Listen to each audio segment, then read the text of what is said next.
Saludos tarde, que la señora ha dicho que recorden in progress. Vamos a hablar de macrólidos, Lincoln, como Lincoln, pero no lincosamidas, y streptograminas, ¿tá? Es como todo lo que tenga strepto, le vamos a sacar todo el jugo que podamos, ¿tá? Y bueno, vamos a empezar. Los macrólidos, cuyo mecanismo de acción es la inhibición de la síntesis proteica, esta va a ser a expensas de la unión reversible, o sea que se va a poder liberar esta unión al ARN ribosomal 23S de la subunidad ribosomal 50S. Sabemos que las subunidades ribosomales están compuestas por distintos tipos de ARN ribosomales que son conformados, sintetizados, creados, como te gusta más decirles, en el nucleolo. ¿Ah? Entonces, esta subunidad 23S que va a estar en la subunidad, o sea, de ARN ribosomal, que va a estar en la subunidad ribosomal 50S, que es la subunidad grande, que va a ser donde actúan los macrólidos. ¿Tá? En la entrada del túnel de salida del péptido naciente, NPET, ¿tá? La mascota N. Entonces, tenemos que, y acá vamos a hacer como un poquito de reading de diapositiva. Como ya hablamos, es eso, tiene que ver con eso, con la unión a esta entrada en el péptido naciente. Y tenemos que hay una unidad pequeña, 30S, que se encarga de decodificar la información genética del ARN mensajero, pero de esta unidad 30S ya se encarga otro grupo antibiótico. ¿Ah? Y tenemos la subunidad grande, que es la 50S, que polimeriza los aminoácidos en proteínas. ¿Ah? Tenemos que el sitio A, en donde el aminoácido entrante es entregado al ribosoma por el aminoacil ARN de transferencia. El sitio P, el sitio A está acá, el sitio P está acá, y acá el sitio A, el sitio P. ¿Ah? El sitio P es donde la cadena de proteína en crecimiento se está unida, se une al ARN de trazamiento. El PTC, que está aquí, que está aquí y que está aquí, es el centro peptidil transferasa, que es donde se cataliza, o sea que aumenta la velocidad de la adición de aminoácidos individuales a la proteína en crecimiento. O sea que primero decodifico la información con la unidad pequeña, polimerizo el aminoácido en proteína y, y ese aminoácido lo voy a unir con 50S, pero usando el PTC, porque va a ser el que va a aumentar la velocidad de la unión de ese aminoácido individual a la proteína en crecimiento. Es un trabajo en conjunto. Y luego tengo la mascota N, el NPET, que es el túnel de salida del péptido naciente, que va a ser que la proteína que se alarga pasa a través del tubo hacia el citoplasma. Entonces, digamos que ese túnel en donde actúan los macrólidos es la puerta de salida de las proteínas nacientes. Aquí es que el NPET, aquí es aquí en el NPET donde se unen los macrólidos a pocas distancias del PTC. Entonces, los macrólidos actúan a nivel del NPET, o sea, a nivel de donde salen las proteínas que están naciendo, ¿no? Como para que se entienda. Entonces acá tenemos esquemitas, y tenemos distintos ejemplos de cómo se fueron alterando distintos sitios. Esto me parece que excede. Acá tenemos marcados el ERKI, el TEL, el PKM. Nada, poco me interesa esto. ¿Ah? Bastante vamos a abordar en esta diapositiva como para detenernos en esas cosillas. Entonces tenemos que los macrólidos tienen un anillo lactónico de gran tamaño que se une mediante enlaces glucosídicos, que ya vimos cuáles son. Lo vamos a buscar acá. Acá tenemos el enlace glucosídico. Lo vamos a buscar acá. Acá está, y acá está, y acá está, y acá está. Tenemos la eritromicina, la claritromicina y la acitromicina. ¿Tá? Todas las micinas son los macrólidos. Las micinas son los macrólidos. A uno o varios azúcares básicos o neutros. Y cuando hablamos de básicos, no hablamos de tipo, ay, todos son gordos, sino tipo a básicos de que son alcalinos. Entonces, tenemos macrólidos, en cuanto a ellos, el espectro de acción, que van a ser contra cocos gram positivos, como Staphylococcus, Streptococcus, excepto el enterococo, bacilos gram negativos, como los Propionibacterius acnes, los granitos, los Clostridium perfringens, Corynebacterium diphtheriae, Bacillus antarctic, Lactobacillus, estos tienen que ver con la flora vaginal y la flora intestinal. Algunas bacterias gram negativas, acá tenemos una mozzarella, qué rico la mozzarella, la Bordetella pertussis, esta es la de la tos convulsa, la Neisseria spp, que no es la misma que la Neisseria gonorrheae, son otras cosas distintas. Haemophilus, Gardnerella vaginalis, esa también es de la flora vaginal. Campylobacter jejuni, esa está en el yeyuno, o sea, en el intestino grueso, delgado, yeyuno ilio, en la porción proximal del intestino delgado. Shigella, Helicobacter, Mycoplasma, y bacterias intracelulares como Mycoplasma pneumoniae, o sea, el bacilo de Koch, el tuberculosis. Clamidia, que también está en una infección de transmisión sexual, sí, da una infección de transmisión sexual, que es la clamidia, la cual nos da una uretritis crónica que se asocia con muchos pujos y tenesmos, y a veces tenemos una uretritis que la tratamos con, bueno, que en realidad con los macrólidos, con las acitromicinas, haciendo el tratamiento para la gonorrea, hacemos el tratamiento para la clamidia, así que ahí cubrimos. ¿Ah? Yo, en general, lo que prefiero hacer es acitromicina 2 gramos monodosis, pero también hay otros tratamientos, no sé, cada maestro con su librito. Y después tenemos los ácidos alcohol resistentes como Mycobacterium avium complex y M. leprae. Por suerte no hay más lepra, si no la tendría todita. Entonces, los macrónicos se usan para infecciones respiratorias, infecciones de piel y tejidos blandos, infecciones gastrointestinales e infecciones de transmisión sexual. Tenemos las lincosaminas, ¿ah? Como la lincomicina y la clindamicina. Entonces, las micinas, que ya las habíamos visto, la eritromicina, acitromicina, claritromicina, clindamicina, la vamos a ver ahora, acá. Es un derivado semisintético, ¿tá? Y la lincomicina es del Streptomyces lincolnensis, ¿tá? Que también son, lo que no veo acá es el anillo, el enlace O-glucosid. Well, because it's not. ¿Ah? No tiene un enlace O-glucosídico. Y el espectro de acción, también cocos gram positivos, bacilos gram positivos, anaerobios gram negativos y gram positivos, especialmente Bacteroides fragilis y protozoarios. Esto es nuevo y es importante. De las lincosaminas, protozoarios, aparte de los cocos gram positivos, bacilos gram positivos, o sea, los gram positivos, y anaerobios gram positivos y gram negativos. Vemos que las aplicaciones clínicas de las lincosaminas son las infecciones de piel y tejidos blandos, sobre todo la clinda. Vos pensá en la clinda, la otra, bueno, existe.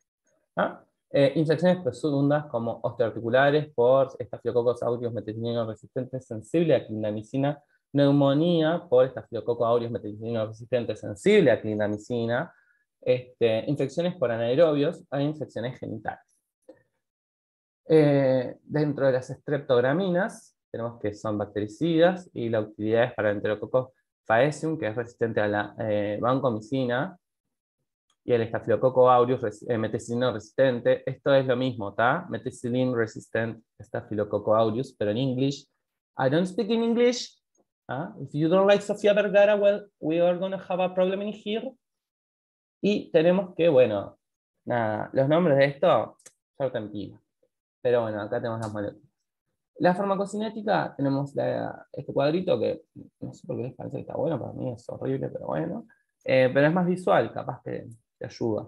Donde se compara la eritromicina, la acitromicina y la claritromicina. Y vemos los distintos tipos de absorción. Vemos que la eritromicina, para lo que es infecciones gastrointestinales, no está bueno. La penetración tisular tampoco es muy buena. Tiene metabolismo hepático todas por igual y la vida media es muy corta. Y la eliminación es por vía biliar y el 10% se va por la orina.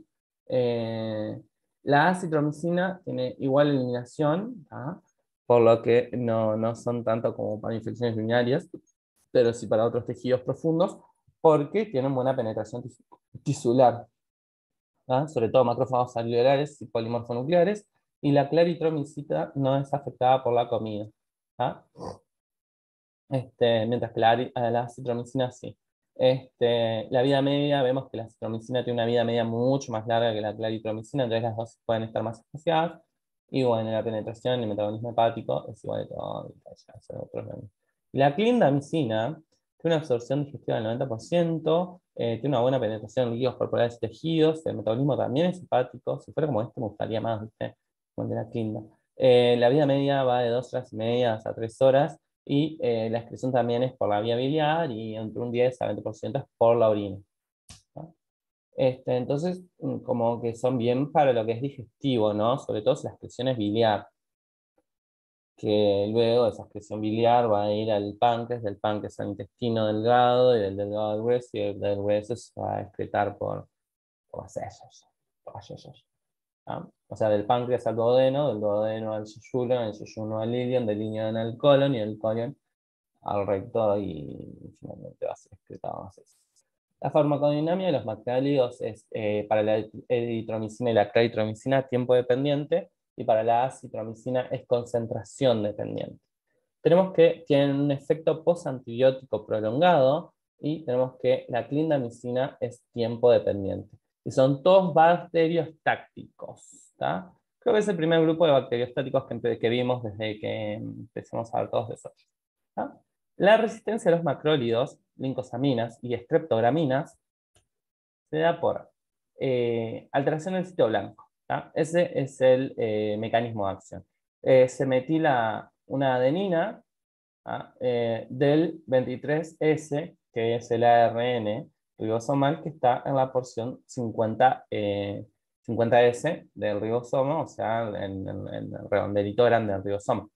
El gen involucrado es el ERM, y algunos ejemplos son estos: estafilococos, estreptococo, Haemophilus influenzae, y tenemos los ARM, de la A la B, C y la F en el influenzae. Entonces tenemos que el control de la expresión génica, no, génica del ERM, es por una metilasa. Cuando hay una ausencia, y esto tiene que ver con los inductores y expresión de control de la expresión génica. Cualquier cosa, si estás medio olvidada con esto, te paso el video de BCM de genética, donde trabajo este tema, que vas a ver que es un toque. ¿Ah? Donde vas a ver dónde están los inductores y demás. Lo que sucede es que si falta el inductor, no hay introducción del gen ARM. Entonces, no se codifica el gen de la resistencia, o sea, no se genera esa metilasa. Ahora, cuando está el inductor, por ejemplo, la eritromicina entonces funciona como inductor, se traduce el gen ARM y se va a generar el mecanismo de resistencia. ¿Ah? Las alteraciones de la región atenuadora, como de lesiones, duplicaciones en tándem, que son cosas de expresión constitutiva. Las deleciones es cuando se borra un cachito de gen, la duplicación en tándem es cuando se agarra una porción de un cromosoma, o una porción de un gen, y se repite, por eso son en tándem. Va a una expresión constitutiva. Entonces tenemos lo mismo, el gen ahora va a estar eh, en el mismo lugar, el mismo mecanismo de acción, pero el gen va a ser el RRL, Staphylococcus aureus, Streptococcus pneumoniae, Staphylococcus pyogenes, Haemophilus influenzae, Helicobacterium. Después tenemos otro mecanismo de acción, las bombas de flujo, que son la familia mayor de facilitadores, que va a ser por el gen MEF, y va a estar actuando sobre el Streptococcus pneumoniae, el MEF-E, y sobre el Staphylococcus pyogenes, el MEF-A. El neumonía es para infecciones de la vía respiratoria, sobre todo; el piógenes para infecciones de piel. Y después tenemos el cassette, eh, tenemos la unión del ATP, que eso va a ser el gen MSR, y va a ser del estafilococo. A ver, avísame si se corta, porque, No, se trancó un segundito, pero enseguida enganchó. porque me Sí, sí, te saltó, escuché igual. me saltó ahí como, este, em, Sí que se había trancado la red. No, apenas eso. como que te congelaste y enseguida sí. Ah, Seguimos. entonces, va a funcionar sobre todo en lo que es estafilococo, este mecanismo de resistencia. Y luego inactivación enzimática, o sea que tiene los tres tipos de mecanismos de acción, ¿tá? De resistencia. Y esta inactivación enzimática va a ser por fosfotransferasas, esterasas y transferasas, que van a ser MPH, R y INU, ¿tá? Y ahí tenemos que separar estafilococo, la fosfotransferasa, que se va a fosforilar entonces; las esterasas, que se forman unas ester, que es para bacterias gram negativas; y las INUS, que es las transferasas, para enterococos y estafilococos. Tenemos los mecanismos de MLS, que son la modificación de sitio blanco. Exacto. Entonces, tenemos las ARNs metilasas, las bombas de flujo, el ARN ribosomal, las proteínas ABC, el ABCF ribosomal, la protección general que se ve en la proteína ribosomal, que tiene una función nuclear, no, nucleolar, ¿tá? Las estereasas, las lisasas, las transferasas. Entonces se inactivan las enzimas esterasas, lisasas, transferasas y fosforilasas. ¿Tá? Básicamente el gen o hay 116 genes que se estudiaron. ¿Tá? Esto fue estudiado en la Facultad de Washington y bueno, también parece que esto como que nos aleja un poquito de lo importante. ¿Tá? El nombre de la proteína, el ARM A y el ARM B, esto ya lo vimos, y ahí hay algunas más, pero está. La homología es entre el 83 al 81% en el ADN y en los aminoácidos, y hay un plásmido del transposón, se llama TN554, pero o sea, no creo que le pregunten cuál es el transposón de cada uno de los mecanismos de resistencia, que es un montón. Lo que sí estoy viendo, la homología puede ser importante, que es del 98 al 100%, o sea que los mecanismos de resistencia, sobre todo en los ARMB, son muy similares en los distintos tipos de bacterias, como están ahí. Ahí tenemos las distintas metilasas, las ARM-A, y en dónde están, las ARM-B, dónde están, y las otras. Pero las A y la E fueron las más estudiadas. Y bueno. Y después el estudio de susceptibilidad antibiótica, que es mediante prueba de inducción o test D, en donde se ven los distintos tipos de resistencia y se ve cómo pueden generarse o pueden transmitirse. Acá tenemos el tipo salvaje, donde tenemos las dos círculos de papel con antibiótico, donde vemos los dos halos, donde no cultiva la bacteria. Después tenemos los que son por bombas de flujo, mediante las MEF o MSR, donde vemos que uno prácticamente no generó ningún tipo de respuesta antibiótica, por lo tanto generó una gran resistencia, mientras que el otro no se vio afectado. Después tenemos algunas que son inducibles, o sea que es la metilación del 23S del ARN mensaje ribosomal. ¿Ah? Y después tenemos que la metilación, la expresión constitutiva, genera una resistencia constitutiva, o sea, que siempre va a estar liberándose. Entonces, en la tercera foto vemos que la expresión fue inducible y la indujo. Creo que en el caso que hablaban era la claritromicina, ¿puede ser? Acá. La perdón. ¿Ah? La eritromicina era la que te inducía esa resistencia de acá. ¿Ah? Vos tenías el tipo salvaje acá, le pones eritromicina y se activa el gen que metila esta porción y te da una resistencia inducible. Mientras que si queda siempre, queda una expresión constitutiva y siempre va a ser como si fuera una resistencia natural. ¿Ah? Las transferasas, que van a tener el fenotipo L, van a generar una gran resistencia. Por eso el halo en el CL va a ser mucho menor que en el R. Ahí va. Y esto, ¿cómo interpretamos esto? Entonces, tenemos que uno se trató con eritromicina, como vemos acá, y otro con clindamicina. En el tipo salvaje vemos que son sensibles a ambos, ¿no? A la eritromicina y a la clindamicina. Acá cuando estamos estudiando las bombas de flujo, vemos que la eritromicina sigue siendo resistente, acá es mientras que la clindamicina es sensible. Acá en la metilación del 23, el 23S va a haber una resistencia en ambos, pero acá es una resistencia inducible en la clindamicina. En el constitutivo va a haber una resistencia a ambos, y en la transferasa del INU va a haber una sensibilidad a la eritromicina, por eso está el halo, y va a haber una resistencia a la clindamicina. Y como habíamos visto acá, es por las transferasas de la activación enzimática. Acá lo que se evitó fue la inactivación enzimática. Datos nacionales sobre resistencias a las MLS.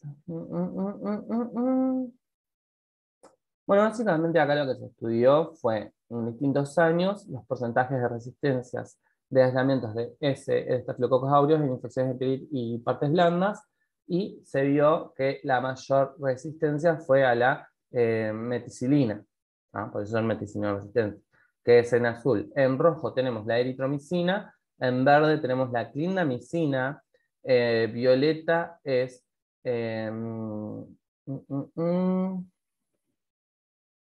Violeta no tengo la referencia.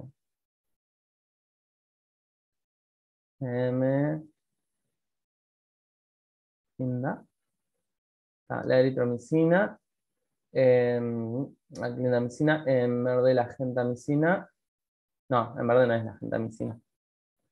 En rojo es la eritromicina, en azul es la meticilina.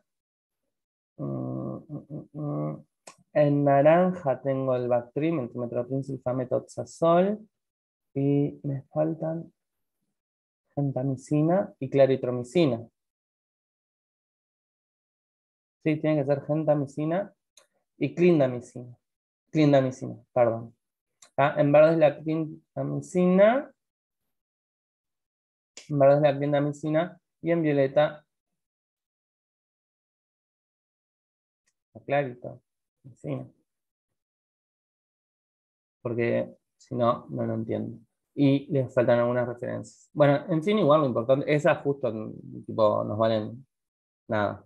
Lo importante acá es ver la alta incidencia de resistencia que hay de meticilina y eritromicina. ¿Ah? Y que siempre se mantuvieron esos niveles. ¿No? Beta resistencia. Esto no me importa. Genotipos de resistencia. Esto es al pedo también. O sea, los genotipos de resistencia en Staphylococcus aureus. No. ERM A, ERM B, que el ERM era el B, que tenía casi un 100% de homología y que tenía una gran incidencia de resistencia. Eso capaz que lo más importante, recordar, como lo vimos en el... acá. Como vimos acá, que genera una gran resistencia, pero bueno, no más que eso, ¿tá? Porque esto es ya irse al garete. ¿Ah? Y bueno, el perfil de susceptibilidad antibiótica es neumonía aislada en sangre oral y líquido pleural. Las neumonías de los 2011-2018 fue, la susceptibilidad fue al 100% en penicilina, cefotaxime, y sí, ya ahí estamos complicados. De moxifloxacina o levofloxacina y trimethoprim sulfamethoxazol, hubieron, en realidad, de eritromicina y clindamicina, que son los que estamos estudiando nosotros, hubieron pocos casos de resistencia, pero hubieron, y hubo un aislamiento de resistencia intermedia. De eritromicina un 81% era sensible, entonces en principio no hay motivo para el cual no usar la eritromicina. Después se estudia con el antibiograma a ver si hay sensibilidad. Y de la clindamicina 86% también. Ya es más del 60% de cepas sensibles, así que se sigue usando. Y de Bactrim o trimethoprim sulfamethoxazol también, un 84%, así que es un buen número de sensibilidad, pero no deja de, bueno, tener que tener en cuenta que hay Streptococcus pneumoniae, que está generando resistencia a esos fármacos. ¿Ah? Del Piógenes se vio que la eritromicina y la clindamicina tienen una susceptibilidad entre 95 la eritro y 98 la claritro, la clinda, así que se siguen usando. Chao. Y bueno, y aquí llegamos con esto. Fue como, wow. Vamos a dejar de grabar. Sí, te quedaste sintiendo.